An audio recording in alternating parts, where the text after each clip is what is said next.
Welcome to part 4 of our interview with Kaye Scott. This is where we ask Australia's questions, your questions.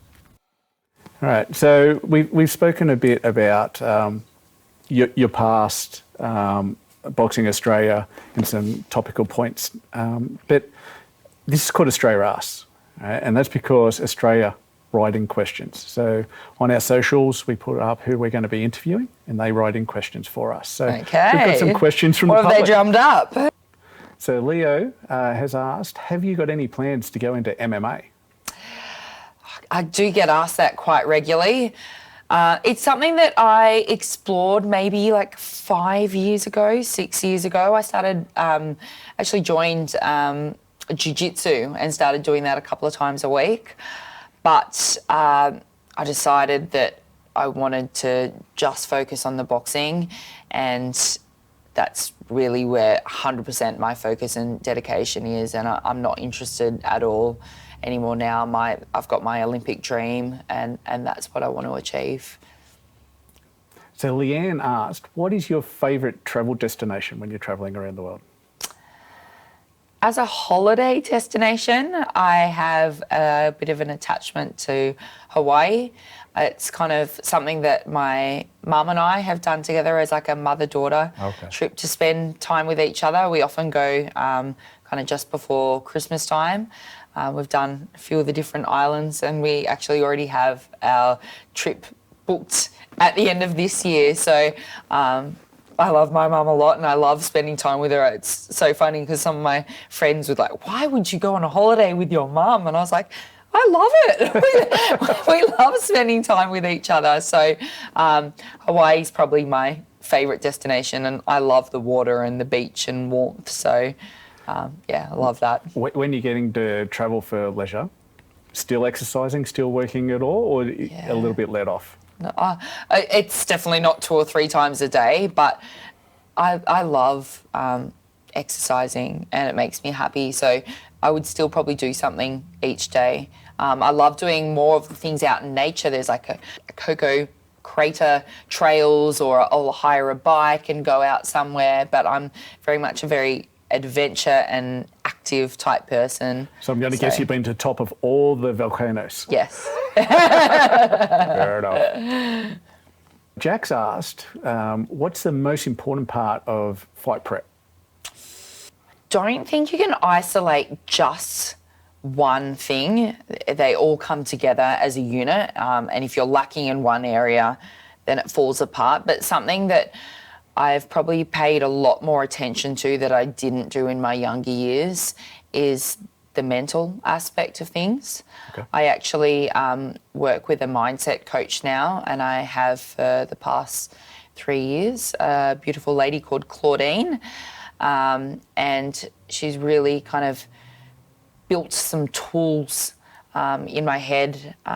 It's like it's really hard to explain, but it's the way I talk to myself. It's building that trust and belief in myself as an athlete, and just doing work on that side. It's not just the physical side. I'll listen to podcasts and do little drills in my head and using imagery and imagination and visualization well before the fight comes. Like in Paris, like I've already seen that I'm there on the Australian team. It's kind of like the future is already written. I already know that I'm going to be on the team. And I would say, even though I believed it leading into Tokyo, I didn't believe it with that same deep-seated belief that I do now. Yeah.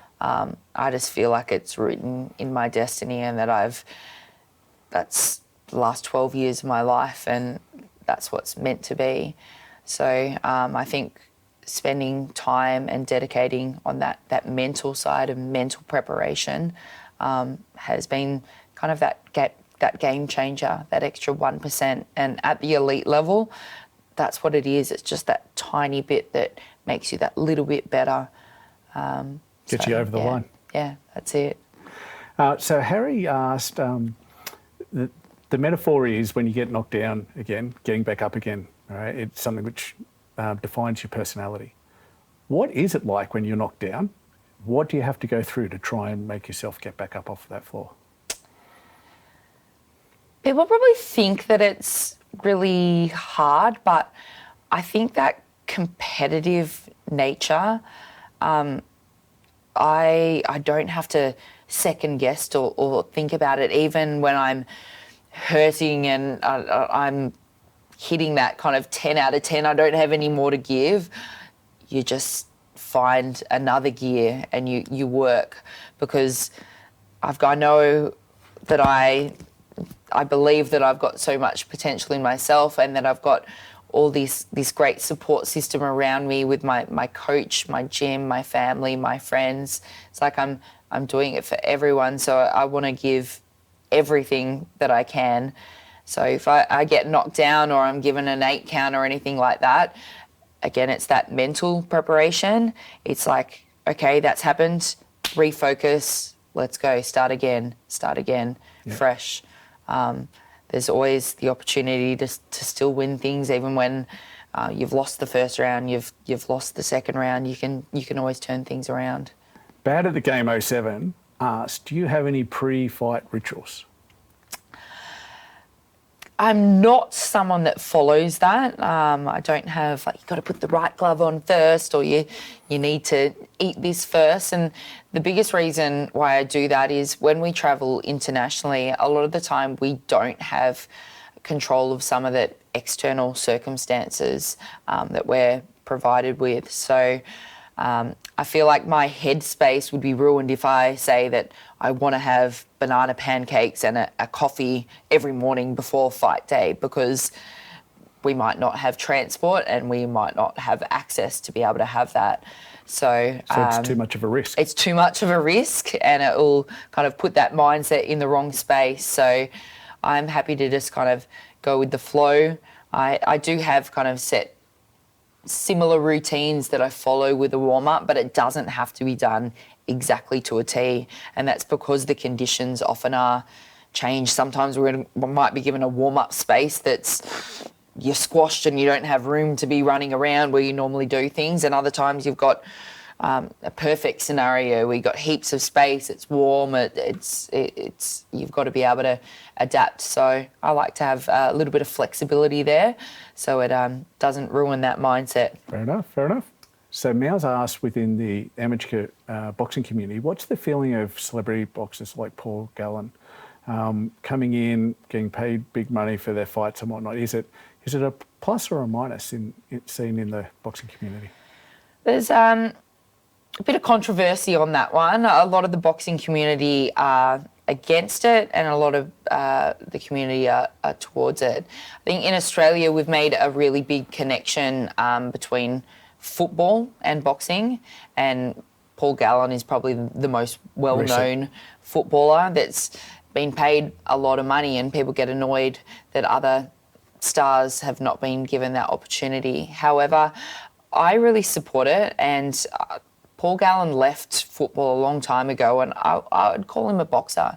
He's trained as a professional boxer for over 8 years with someone, and he's not just a run-in that's tried to make a bit of money. He's supported other professionals and allowed them to come onto a platform where the footy crowd has been amalgamated with the boxing crowd, so it's more eyes on the sport, being given TV time for other boxers that are on the card to get exposure.